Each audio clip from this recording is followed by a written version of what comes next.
That's what I see. Yes, sir. Welcome back to Cooked in Court. These are my reactions to some crazy people getting cooked in court. This guy apparently has 8 open cases and you will never guess how old he is. 1, 2, 3, 4, 5, 6, 7, 8. You mind bringing them out? I don't even know what happened, but I'm in shock, man. You're on deferred for an unauthorized use of a motor vehicle.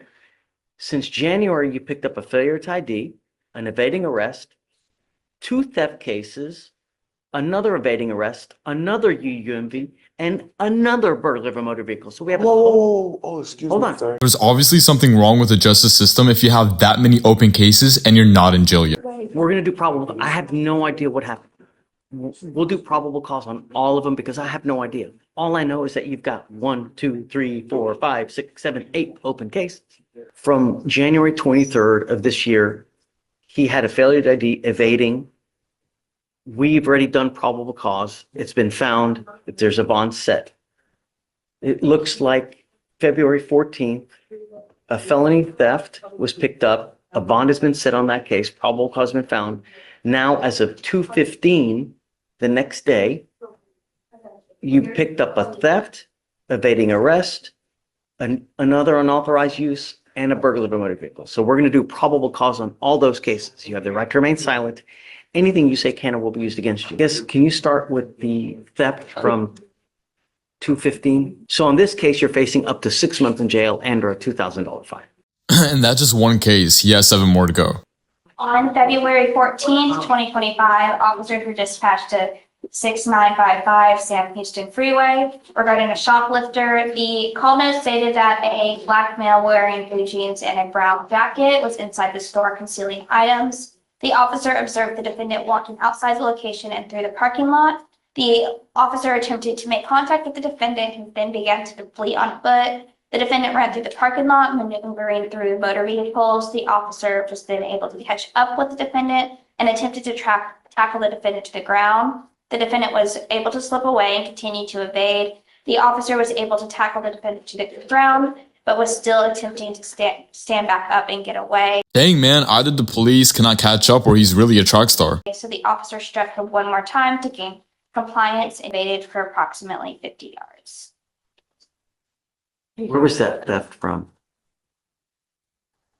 Target, Your Honor. I mean, Target's low-key fire, so I can see why. So I'll find probable cause on both of those cases.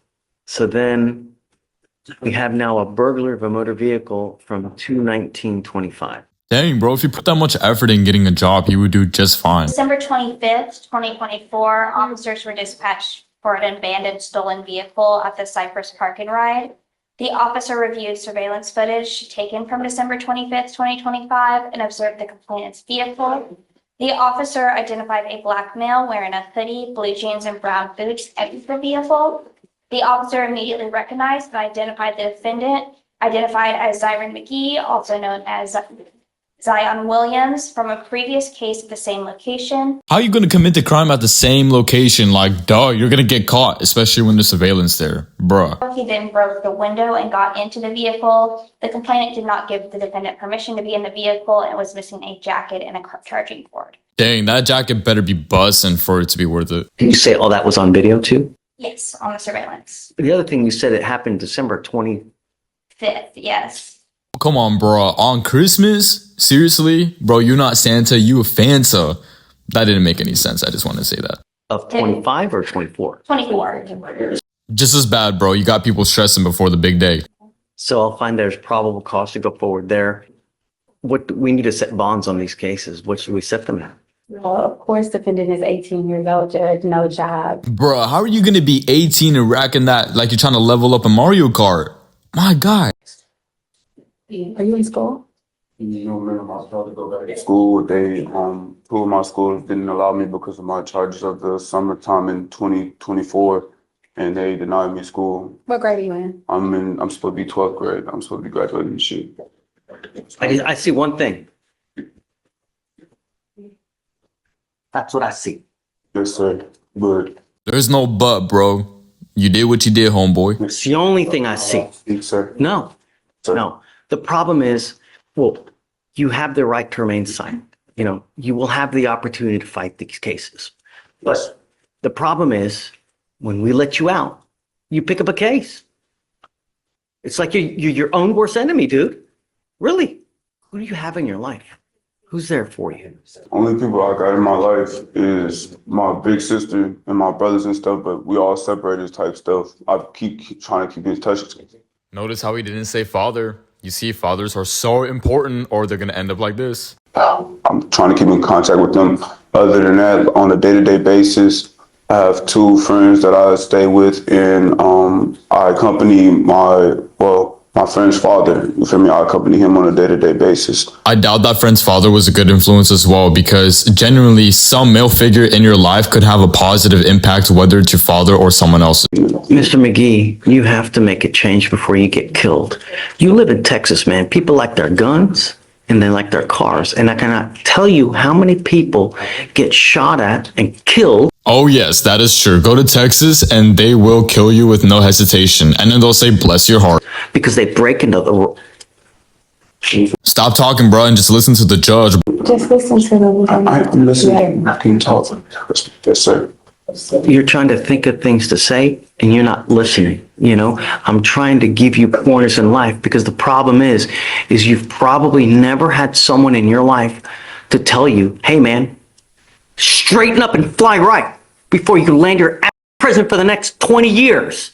This judge is probably the only real male figure that he has. Hey, yes, sir. Don't thank me. Don't, you know, you think that this is a game, and it's not a game, Mr. McGee. You've got 8 open cases now. And the problem is that you cannot use your circumstances to justify the criminality. Unfortunately, many people do that. And if everyone does it, then, you know, there's no stopping point. Meaning that I know that you may have had a hard life in life. We are now here to help, and I will try to help you in every way that I can. The problem is that if I let you out, I don't think that you're going to listen to me. I agree. I think this dude needs to be in jail for a while, because I know he's going to do the same thing again. He's 18. His brain isn't even developed yet. I don't think that you're going to do what you're supposed to do. So something's got to give. Either you're going to get a lengthy prison sentence, you're going to grow up in there with probably the wrong people trying to guide you. When you're out there in the free world, if you need help, we can always help you here. You have to turn around. You're either going to get a lengthy jail sentence or you're going to end up dead. People like their guns and they like their cars. And when you mess with the wrong person, they're going to shoot you dead. And I can show you article after article after article where someone ends up dead because they break into the wrong person's car. I have it here. Once every 2 weeks, someone's dead because of it. Well, I know this stuff happens every day, so he better learn quick. I would not let you out unless I know that you have a stable and trusting place to go to. Not a friend, not... Boy, why are you talking with your lawyer again? Just please listen to the judge for once, bruh. Okay. Mr. McGee, you need time. This isn't something that we just make here on a 2-second whim. I want to give you guys time to talk about circumstance, how things go. Right now, I'm going to set the bonds all at 5,000 and, I guess 5,008 because he has 8 cases open. Low-key, that's pretty generous, but I don't think he has 5,000. Probably don't have anyone in this life that's going to bond you out when you pick up criminal cases. So when you're out there in the free world and you're thinking of things, if I do this, could this land me in custody? Because if it does, you ain't got no one that's going to get you out. That's what you got to think about. This dude better be listening or he's gonna be passed around in prison, bro. If you get out, I'm going to give you a leg monitor so I know where you are at all times. I don't know if that's going to happen now, but we need to find something. Something's got to change because what's happening now is just not working. And I'm not going to let you go. Somehow we're going to work this thing out one way or the other. So I guess let's set it a week and then see what you can to find something stable. And then just let me know. If you can, we'll talk and we'll think. The problem is you still have the felony cases upstairs. So even if whatever we do, you still have a $20,000 bond on the felony theft. Okay, Brody is cooked here. That's way too much money. It sucks, man. It really does. I wish that things were different. Thank you, Judge. We'll work it one way or the other. But Look, at the end of the day, I think he's gonna do just fine, but he better learn, okay? Thank you guys so much for watching. Make sure you like and subscribe for more videos.